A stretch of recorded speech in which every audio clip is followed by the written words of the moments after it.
Welcome to time 24x7. మరి ఇవాళ headlines.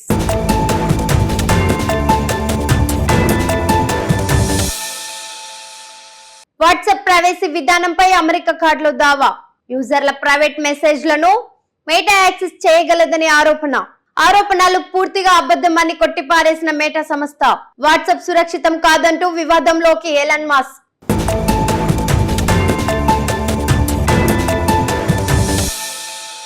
Harvard యూనివర్సిటీలో విద్యార్థిగా మారిన CM Revanth Reddy leadership in 21వ శతాబ్దం కోర్సులో చేరిక.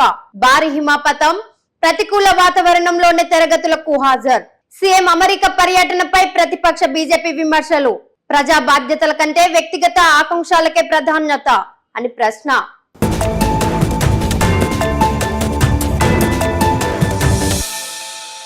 సాంస్కృతిక మార్పిడిలో భాగంగా మేడారం సందర్శన. వనదేవతల చెంతకివి గిరిజనుల హాకా నృత్యం. సాంప్రదాయ నృత్యంతో భక్తులను మంత్రముగ్ధం చేసిన విదేశీలో రేపటి నుంచి ప్రారంభం కానున్న జాతర.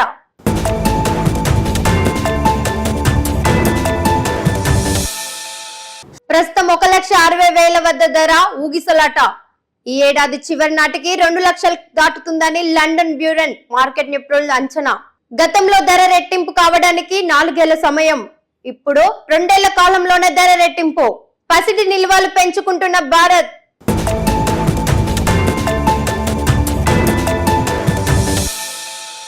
సినిమా ఇండస్ట్రీలో కామెంట్స్ పై చిరంజీవి వ్యాఖ్యలు. ఆ వ్యాఖ్యలపై భిన్నంగా స్పందించిన గాయాని చిన్మయ్. కామెంట్స్ పదానికి ఇండస్ట్రీలో వేరే అర్థాలు ఉన్నాయన్న గాయాని మహిళకు అవకాశాల కోసం వేధింపులు తప్పవని ఆవేదన. సోషల్ మీడియాలో వైరల్ అవుతున్న చిన్మయ్ పోస్టులు.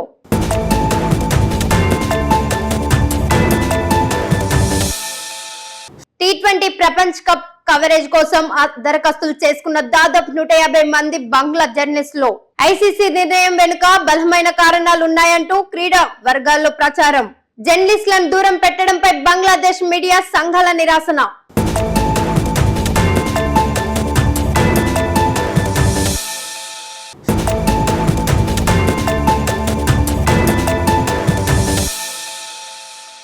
షేర్ చేయండి, లైక్ చేయండి, సబ్స్క్రైబ్ చేయండి. మరిన్ని వీడియోల కోసం బెల్ సింబల్ పై క్లిక్ చేయండి.